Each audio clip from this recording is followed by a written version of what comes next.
No, no, no, no, no, no. Very close. Well, they might get a diploma, but it's not that. You're thinking. We don't think so. Policy 218 is student discipline. One of the things that we currently have in policy that I would recommend that we keep, that is an option here, the board shall approve the inclusion of restorative practices in the code of conduct to address violations where applicable. That's not saying they don't get the consequence for it, they do. It's just helping them see why they shouldn't make those same decisions in the future. I don't think there was anything. It was just some updated language. You'll see all through PSBA where they change like school safety and security provisions. Like that's through all their policies. Like anywhere that it talks about that, it's just updated language. So there wasn't really anything new in that policy. Any questions on that one?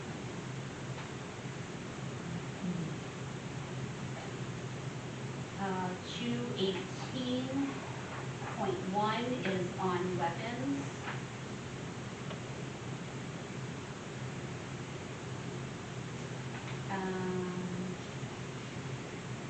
The only board decision on here, which it's in current policy, so if you want to keep it in policy, you just need to check this box.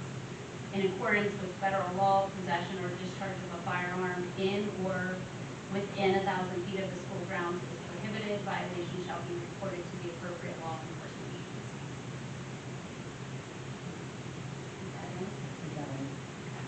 And it is in current policy. There are a couple of footnotes to this policy that we will keep in as well because it just defines like, they took out replica of a weapon language and they redefined it. So they just put a footnote in what that means. Any questions on that? 218.2 is terroristic threats. There's a new section in that they added with students with a disability, including a student for whom evaluation is pending. Because if they are pending evaluation, then they're thought to be. So this is a new section that PSBA put into the policy that we did not have. The other part that is new that we do not have in ours is staff members and students shall be made aware of their responsibility for informing the threat assessment team regarding any information or knowledge relevant to a possible or actual terroristic threat. We do this in practice already at the beginning of the year at our beginning of the year assemblies and meetings with our class. We share like the safe to say something, or see something, say something, who to go to in the building. So in practice, we already do that, but it was not in our policy. So if you want to add that, we can add that in. Okay. And then another board decision is if a student is expelled for making terroristic threats, the board may require prior to readmission that the student provides competent and credible evidence from the behavioral service provider that the student does not pose a risk of harm to others. It is currently in our policy, so you would have to let me know if you wanted that check to be in. Okay. Any other questions on that?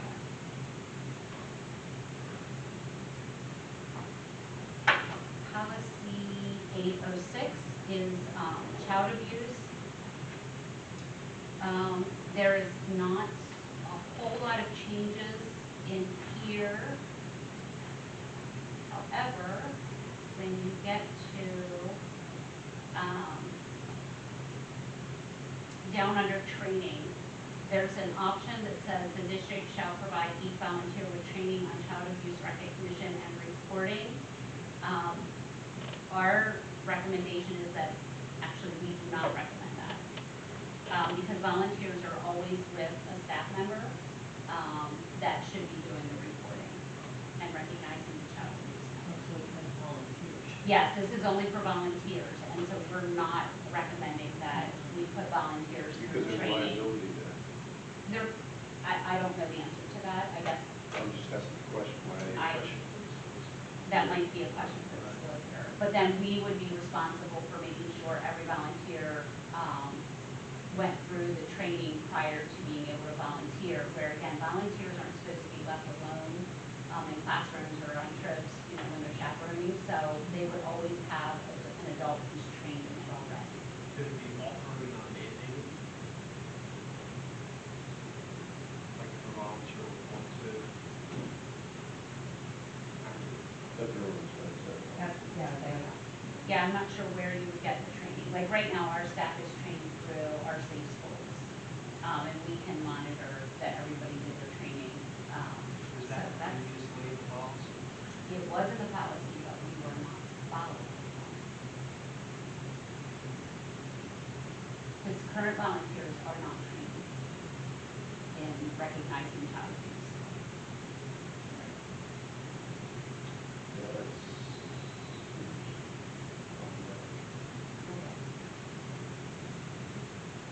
So, I mean, that's a board decision. If you want volunteers to be trained in recognizing child abuse, then the district will figure out a way to make that happen. I don't think we should. No. I think we need to get it to the location plan. I don't think so. No. But maybe, I don't know if there's any kind of resource that we can put out there on like the community section or anything like that, I mean, I know that, there's probably stuff that do, other colleges. Yeah, the University of Pittsburgh puts out a mandated reporter course that's free. It's long though. Maybe if we just put that on the list and say, Want to go through this? Yeah. But you don't have because you don't have to. The last one in this policy, it is in our current policy. It's a board decision when necessary to preserve potential evidence of suspected child abuse. A school employee may, after the initial report is made, take or cause to be taken photographs of the child who is subject of the report. Any such photograph shall be sent to the county agency at the time the written report is sent or within 48 hours after a report is made by electronic technology or as soon thereafter as possible. The building principal or administrator shall be notified whenever such photographs are taken. That is in our current policy. We do practice that. If we have suspected child abuse, we do photograph it and we do submit it with our report. I mean, it's just evidence preservation. But you can't force us. No, no. So if they do, say that they want it. Right, and then we would put that in our report too, because we are mandated reporters. So we could, if we make a report and they say, can you photograph it, and we say the child is declining, having a picture taken, then we would tell them that, and we would in our report. Yeah, no, we can't force them. Any questions on that policy? Okay. Policy 819, suicide awareness, prevention, and response. There is a lot of good stuff in this policy, so I apologize for this. There is a lot of updated language. Again, promoting healthy development, safeguarding against the threat or attempt of suicide, talking about education, training, and resources, school connectedness, and then behavioral health. One of the things in that first section under authority that is new is the district is committed to providing access to age and developmentally appropriate youth suicide awareness and prevention supports and resources to all district students without bias or discrimination. Some of those, there's a whole list at the end of this policy of different resources that can be attached to the policy. So that area is new. And most of that is within our health curriculum, whenever they talk about resources, and within our counseling department. So that's a decision for you guys, but that is a new section from PSBA.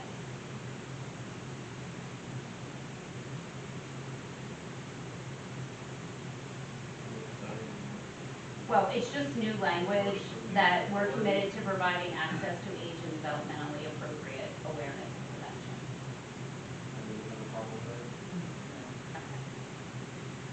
And then there is an entire list of new definitions. Does anybody have any, I'm not reading all these definitions. Does anybody have a problem? Are you sure? 100%. Does anybody have any questions or any thoughts about any of the new definitions? Okay.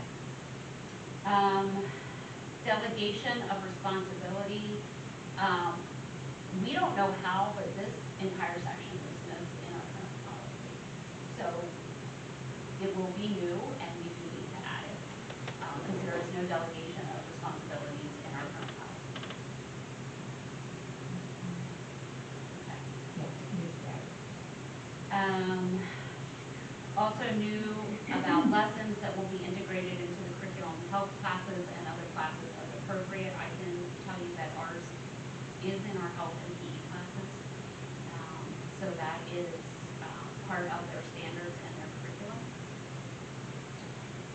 Board decision here, programming related to suicide prevention shall be delivered in small group or classroom settings, not in large groups or auditorium. This is already in policy, and what that means is, so again, we do it in our health classrooms, or if our counselor's committed to do lessons, we're not sending all the kids to the auditorium and doing a lesson on suicide prevention to 300 kids at one time. Okay. The next thing is not in our policy. District staff shall provide resources and access to counseling staff for students participating in programming who may struggle with the topic of suicide prevention. So it's not in our current policy.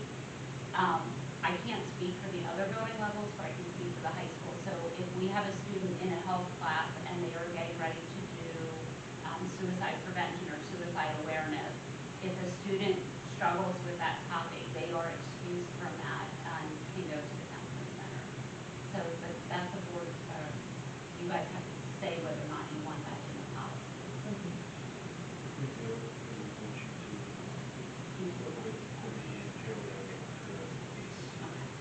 To be open. Yeah.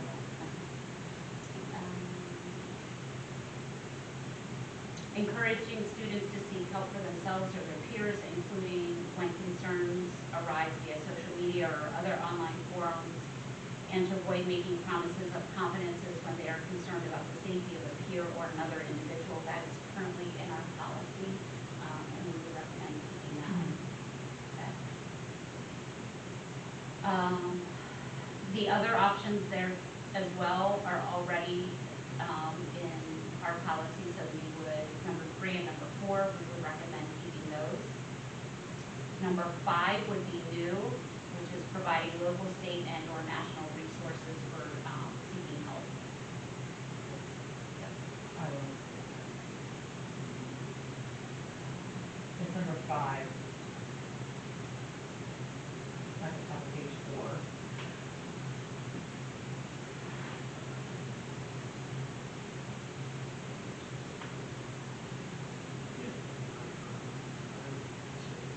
Okay. Is there a reason why you want to not recommend check? I think it was, oh, it's a new option. Number 5 is a new option. Yeah, they were saying yes. Oh, because it's a new option. But yes, we will check that. Under awareness and prevention for school personnel shall also receive information regarding strategies to enhance protective factors, resilience, and school connectedness. This is part of a course that they can take in our state school. So if, you could check that because that is something that we provide for them. And if there's a student that, I'm looking on here too, but the parents would find out, if somebody reach out to the parents and let them know their student is struggling with this, Yeah, so I'm not sure where you went, how far down you I'm went. down a little bit further on page 4, where resources for parents shall or may provide parents and guardians with resources, including but not limited to. I'm trying to go far ahead, but I just want to Yeah. make sure that we're not keeping this in parents. I'm No, not saying we would, so- but that we would make sure that the parents or the guardians know, look, your student came to. Before we get there, let me a staff just, member, the okay. two above that can be checked are in current policies that we would recommend keeping those. And then going down to where Janelle is, resources for parents and guardians is also in policy, so we would also recommend keeping that. This has the word shall in it. When Nick and I met to go over this, my recommendation and Nick's was to make that may. The district may provide parents, or no, we said shall instead of may. Our policy currently says we may provide resources, and this says that we shall provide resources, but it's not included, but not limited to health promotion and suicide risk. So, and if we have a student who's struggling, we can provide our parents with resources. That's, one thing I asked Judy, which whatever this was, making sure that if there is a student that we can, in some way, come to notice struggling with thoughts about this or something like that, we immediately let the parents know. And this supersedes like the policy that we talked about last month. Yeah, yes. Because if at that point they're deemed to be potential danger to the life, health, and safety of themselves or Yeah. another. Anything that is harm to self or harm to others is not confidential information.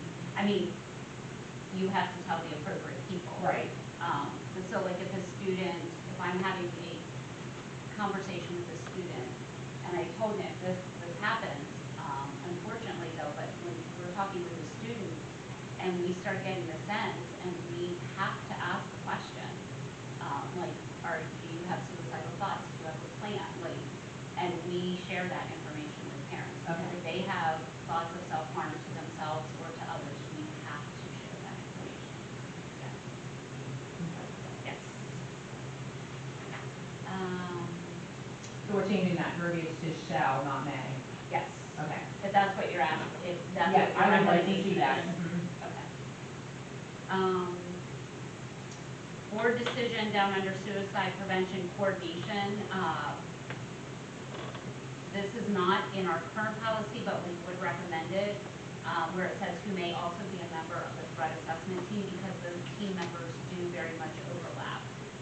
So we would ask for the board to consider making that option.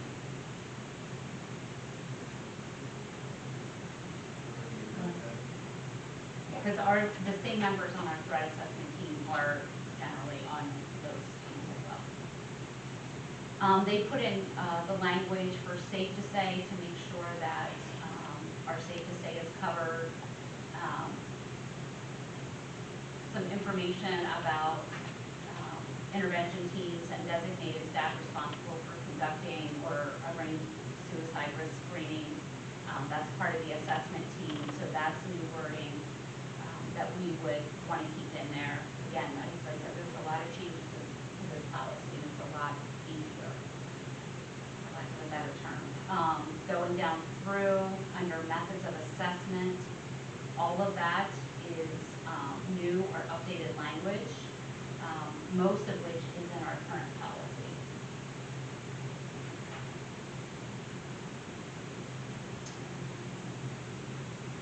And I apologize because I don't have page numbers, but if you go to response to suicide attempt, under 1, A and B are new from PSBA. It's not in our policy, but it's new recommendations from them, and also number 2 is new. Roughly page 8.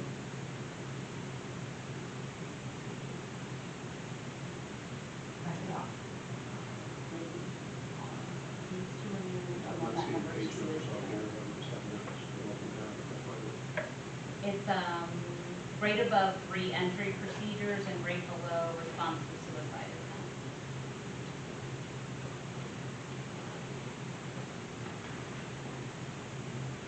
So our recommendation is that we would keep the PSBA language.